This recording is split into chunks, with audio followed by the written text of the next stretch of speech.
Hey guys, so I am presenting chapter 2 now of The Hound of the Baskervilles. And I hope you heard chapter 1. It's on my profile if you want to go and check that before listening to this. This chapter out of the book The Hound of the Baskervilles by Sir Arthur Conan Doyle is titled The Curse of the Baskervilles. And we have our own hound here to keep us company for a little bit at least, until he gets bored. I have in my pocket a manuscript, said Dr. Mortimer. I observed it as you entered the room, said Holmes. It is an old manuscript, early 18th century, unless it's a forgery. How can you say that, sir? You have presented an inch or two of it to my examination all the time that you have been talking. It would be a poor expert who could not give the date of a document within a decade or so. You may possibly have read my little monograph upon the subject. I put that at 1730. The exact date is 1742. Dr. Mortimer drew it from his breast pocket. This family paper was committed to my care by Sir Charles Baskerville, whose sudden and tragic death some 3 months ago created so much excitement in Devonshire. I may say that I was his personal friend as well as his medical attendant. He was a strong-minded man, sir, shrewd, practical, and as unimaginative as I am myself. Yet, he took this document very seriously, and his mind was prepared for just such an end as did eventually overtake him. Holmes stretched out his hand for the manuscript and flattened it upon his knee. You will observe, Watson, the alternative use of the long S and the short. It is one of the several indications which enabled me to fix the date. I looked over his shoulder at the yellow paper and the faded script. At the head was written Baskerville Hall, and below in large scrawling figures 1742. It appears to be a statement of some sort. Yes, it is a statement of a certain legend which runs in the Baskerville family. But I understand that it is something more modern and practical upon which you wish to consult me. Most modern, and most practical, pressing matter which must be decided within 24 hours. But the manuscript is short and is intimately connected with the affair. With your permission, I will read it to you. Holmes leaned back in his chair, placed his fingertips together, and closed his eyes with an air of resignation. Dr. Mortimer turned the manuscript to the light and read in a high, crackling voice the following curious, old-world narrative. Of the origin of the Hound of Baskervilles, there have been many statements. Yet, as I come in a direct line from Hugo Baskerville, and as I had the story from my father, who also had it from his, I have set it all down with the belief that it occurred even as is here set forth. And I would have you believe, my sons, that the same justice which punishes sin may also most graciously forgive it, and that no ban is so heavy but that by prayer and repentance it may be removed. Learn then from this story not to fear the fruits of the past, but rather to be circumspect in the future, that those foul passions whereby our family has suffered so grievously may not again be loosed to our undoing. Know then that in the time of the great rebellion, the history of which by the learned Lord Clarendon I most earnestly recommend to your attention, this manor of Baskerville was held by Hugo of that name, nor can it be gainsaid that he was a most wild, profane, and godless man. This, in truth, his neighbors might have pardoned, seeing that saints have never flourished in those parts. But there was in him a certain wanton and cruel humor, which made his name a byword through the West. It chanced that this Hugo came to love, if indeed so dark a passion may be known under so bright a name, the daughter of a yeoman who held lands near the Baskerville estate. But the young maiden, being discreet and of good repute, would ever avoid him, for she feared his evil name. So it came to pass that one Michaelmas, this Hugo, with 5 or 6 of his idle and wicked companions, stole down upon the farm and carried off the maiden, her father and brothers being from home, as he well knew. When they had brought her to the hall, the maiden was placed in an upper chamber, while Hugo and his friends sat down to a long carouse, as was their nightly custom. Now the poor lass upstairs was like to have her wits turned at the singing and shouting and terrible oaths which came up to her from below. For they say that the words used by Hugo Baskerville, when he was in wine, were such as might blast the man who said them. At last, in the stress of her fear, she did that which might have daunted the bravest or most active man.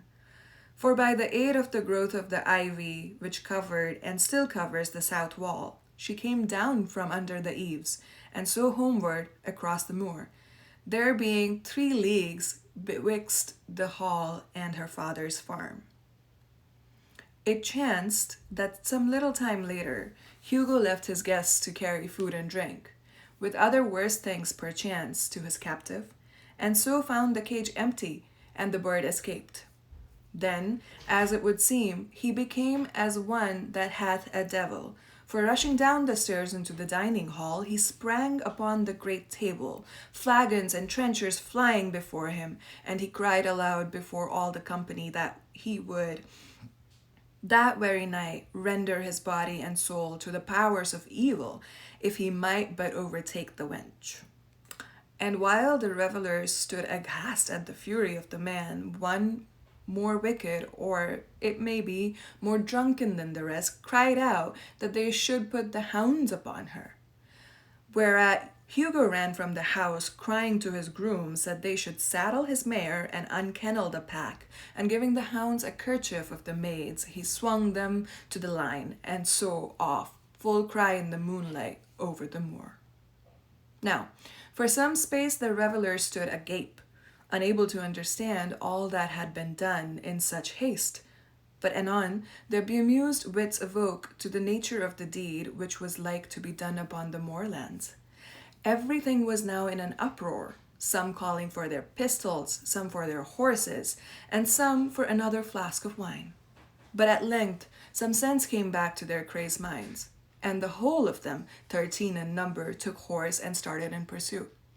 The moon shone clear above them, and they rode swiftly abreast, taking that course which the maid must needs have taken if she were to reach her own home. They had gone a mile or 2 when they passed one of the night shepherds upon the moorlands, and they cried to him to know if he had seen the hunt. And the man, as the story goes, was so crazed with fear that he could scarce speak.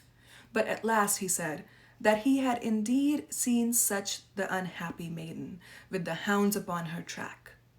But I have seen more than that, said he, for Hugo Baskerville passed me upon his black mare, and there ran mute behind him such a hound of hell as God forbid should ever be at my heels. So the drunken squires cursed the shepherd and rode onward. But soon their skins turned cold, for there came a galloping across the moor, and the black mare, dabbled with white froth, went past with trailing bridle and empty saddle. Then the revellers rode close together, for a great fear was on them. But they still followed over the moor, though each, had he been alone, would have been right glad to have turned his horse's head. Riding slowly in this fashion, they came at last upon the hounds.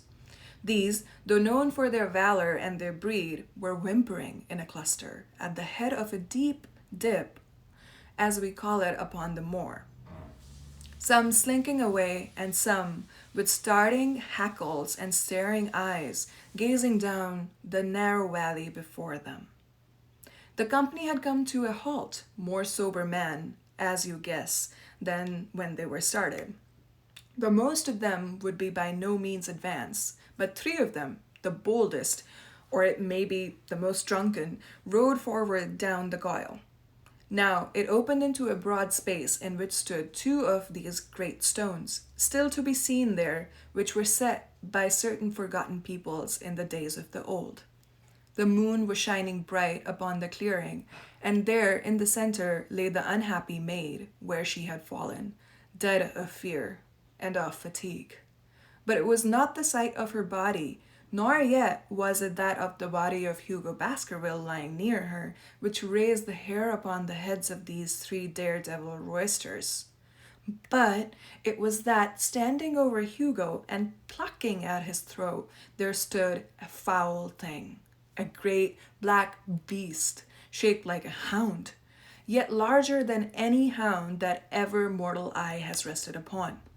And even as they looked at the thing, it tore the throat out of Hugo Baskerville, on which, as it turned its blazing eyes and dripping jaws upon them, the three shrieked with fear and rode for dear life, still screaming, across the moor. One, it is said, died that very night of what he had seen, and the other twain but broken men for the rest of their days. Such is the tale, my sons, of the coming of the hound, which is said to have plagued the family so sorely ever since. If I have set it down, it is because that which is clearly known hath less terror than that which is but hinted at and guessed. Nor can it be denied that many of the family have been unhappy in their deaths, which have been sudden, bloody, and mysterious. Yet, may we shelter ourselves in the infinite goodness of the providence, which would not forever punish the innocent beyond the third or the fourth generation, which is threatened in Holy Writ. To that providence, my sons, I hereby commend you and counsel you, by the way of caution, to forbear from crossing the moor in those dark hours when the powers of evil are exalted. This from Hugo Baskerville to his sons Roger and John, with instructions that they say nothing thereof to their sister Elizabeth. When Dr. Mortimer had finished reading this singular narrative, he pushed his spectacles up on his forehead and stared across at Mr. Sherlock Holmes. The latter yawned and tossed the end of his cigarette into the fire. "Well," said he, "do you not find it interesting?" "To a collector of fairy tales." Dr. Mortimer drew a folded newspaper out of his pocket. "Now, Mr. Holmes, we will give you something a little more recent. This is the Devon County Chronicle of May 14th of this year. It is a short account of the facts elicited at the death of Sir Charles Baskerville, which occurred a few days before that date." My friend leaned a little forward and his expression became intent. Our visitor readjusted his glasses and began. "The recent sudden death of Sir Charles Baskerville, whose name has been mentioned as the probable Liberal candidate for Mid-Devon at the next election, has cast a gloom over the country. Though Sir Charles had resided at Baskerville Hall for a comparatively short period, his amiability of character and extreme generosity had won the affection and respect of all who had been brought into contact with him. In these days of nouveau riche, it is refreshing to find a case where the scion of an old county family, which has fallen upon evil days, is able to make his own fortune, and to bring it back with him to restore the fallen grandeur of his line. Sir Charles, as is well known, made large sums of money in South African speculation. More wise than those who go on until the wheels turn against them, he realized his gains and returned to England with them. It is only 2 years since he took up his residence at Baskerville Hall, and it is common talk how large were those schemes of reconstruction and improvement which have been interrupted by his death. Being himself childless, he was openly expressing a desire that the whole countryside should, within his own lifetime, profit by his good fortune, and many will have personal reasons for bewailing his untimely end. His generous donations to local and county charities have been frequently chronicled in these columns. The circumstances connected with the death of Sir Charles cannot be said to have been entirely cleared up by the inquest, but at least enough has been done to dispose of those rumors to which the local superstition has given rise. There is no reason whatever to suspect foul play, or to imagine that the death could be from anything but natural causes. Sir Charles was a widower, and a man who may be said to have been in some ways of an eccentric habit of mind. In spite of his considerable wealth, he was simple in his personal tastes, and his indoor servants at Baskerville Hall consisted of a married couple named Barrymore, the husband acting as butler and the wife as housekeeper. Their evidence, corroborated by that of several friends, tends to show that Sir Charles's health has for some time been impaired, and points especially to some affection of the heart, manifesting itself in changes of color, breathlessness, and acute attacks of nervous depression. Dr. James Mortimer, the friend and medical attendant of the deceased, has given evidence to the same effect. The facts of the case are simple. Sir Charles Baskerville was in the habit every night before going to bed of walking down the famous yew alley of Baskerville Hall. The evidence of the Barrymore shows that this had been his custom. On the 4th of May, Sir Charles had declared his intention of starting next day for London, and had ordered Barrymore to prepare his luggage. That night he went out as usual for his nocturnal walk, in the course of which he was in the habit of smoking a cigar. He never returned. At 12 o'clock, Barrymore, finding the hall door still open, became alarmed, and lighting a lantern, went in search of his master. The day had been wet, and Sir Charles's footmarks were easily traced down the alley. Halfway down his walk there is a gate, which leads out onto the moor. There were indications that Sir Charles had stood for some time here. He then proceeded down the alley, and it was by the far end of it that his body was discovered. One fact which has not been explained is the statement of Barrymore that his master's footprints altered their character from the time that he passed the moor gate, and that he appeared from thence onward to have been walking upon his toes. One Murphy, a gypsy horse dealer, was on the moor at no great distance at the time, but he appears by his own confession to have been the worse for drink. He declares that he heard cries but is unable to state from which direction they came. No signs of violence were to be discovered upon Sir Charles's person, and though the doctor's evidence pointed to a most incredible facial distortion, so great that Dr. Mortimer refused at first to believe that it was indeed his friend and patient who lay before him, it was explained that that is a symptom which is not unusual in cases of dyspepsia and the death from cardiac exhaustion. This explanation was born out of the postmortem examination, which showed long-standing organic disease, and the coroner's jury returned a verdict in accordance with the medical evidence. It is well that this is so, for it is obviously of the utmost importance that Sir Charles's heir should settle at the Hall and continue the good work which has been so sadly interrupted. Had the prosaic finding of the coroner not finally put an end to the romantic stories which have been whispered in connection with the affair, it might have been difficult to find a tenant for Baskerville Hall. It is understood that the next of kin is Mr. Henry Baskerville, if he be still alive, the son of Sir Charles Baskerville's younger brother. The young man, when last heard of, was in America, and inquiries are being instituted with a view to informing him of his good fortune. Dr. Mortimer refolded this paper and replaced it in his pocket. Those are the public facts, Mr. Holmes. In connection with the death of Sir Charles Baskerville, I must thank you, said Sherlock Holmes, for calling my attention to a case which certainly presents some features of interest. I had observed some newspaper comment at the time, but I was exceedingly preoccupied by that little affair of the Vatican cameos, and in my anxiety to oblige the Pope, I lost touch with several interesting English cases. This article, as you say, contains all the public facts?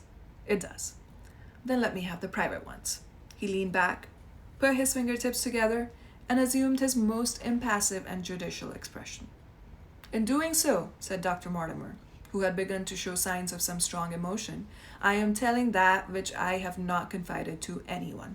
My motive for withholding it from the coroner's inquiry is that a man of science shrinks from placing himself in the public position of seeming to endorse a popular superstition.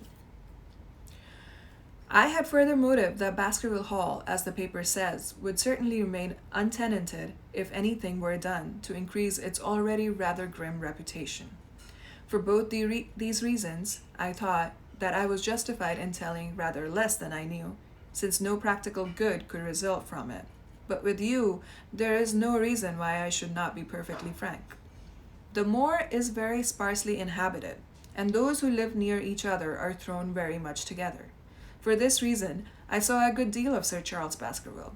With the exception of Mr. Frankland of Laughter Hall and Mr. Stapleton, the naturalist, there are no other men of education within many miles. Sir Charles was a retiring man, but the chance of his illness brought us together, and a community of interests in science kept us so. He had brought back much scientific information from South Africa, and many a charming evening we have spent together discussing the comparative anatomy of the Bushman and the Hottentot. Within the last few months, it became increasingly plain to me that Sir Charles's nervous system was strained to the breaking point. He had taken this legend which I have read to you exceedingly to heart, so much so that, although he would walk in his own grounds, nothing would induce him to go out upon the moor at night. Incredible as it may appear to you, Mr. Holmes, he was honestly convinced that a dreadful fate overhung his family, and certainly the records which he was able to give of his ancestors were not encouraging. The idea of some ghastly presence constantly haunted him, and on more than one occasion he has asked me whether I had on my medical journeys at night ever seen any strange creature or heard the baying of a hound. The latter question he put to me several times, and always with a voice which vibrated with excitement. I can well remember driving up to his house in the evening some 3 weeks before the fatal event. He chanced to be at his hall door. I had descended from my gig and was standing in front of him, when I saw his eyes fix themselves over my shoulder and stare past me with an expression of the most dreadful horror. I whisked around and had just time to catch a glimpse of something which I took to be a large black calf passing through the end of the drive. So excited and alarmed was he that I was compelled to go down to the spot where the animal had been and to look around for it. It was gone, however, and the incident appeared to make the worst impression upon his mind.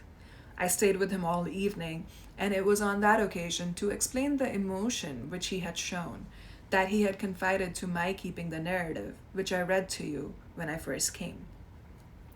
I mentioned this small episode because it assumes some importance in view of the tragedy which followed, but I was convinced at the time that the matter was entirely trivial and that his excitement had no justification. It was at my advice that Sir Charles was about to go to London. His heart was, I knew, affected, and the constant anxiety in which he lived, however chimerical the cause of it might be, was evidently having a serious effect upon his health.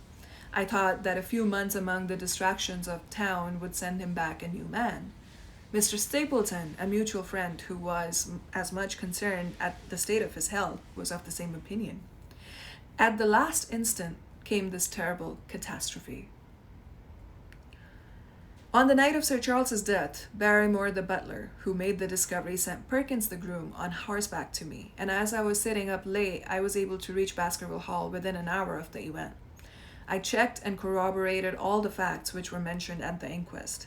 I followed the footsteps down the yew alley. I saw the spot at the moor gate where he seems to have waited.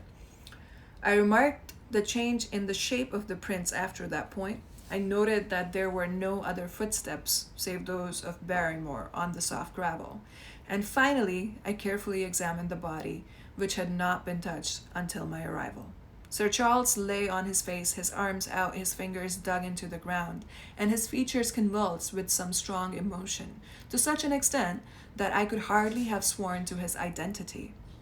There was certainly no physical injury of any kind, but one false statement was made by Barrymore at the inquest.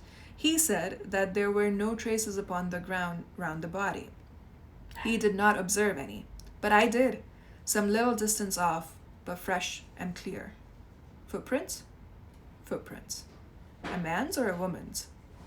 Dr. Mortimer looked strangely at us for an instant, and his voice sank almost to a whisper as he answered. Mr. Holmes, they were the footprints of a gigantic hound. That's the end of chapter 3. That was the end of chapter 2. I'll bring you chapter 3 soon. I hope you like that. Yeah, that's it. Merry Christmas.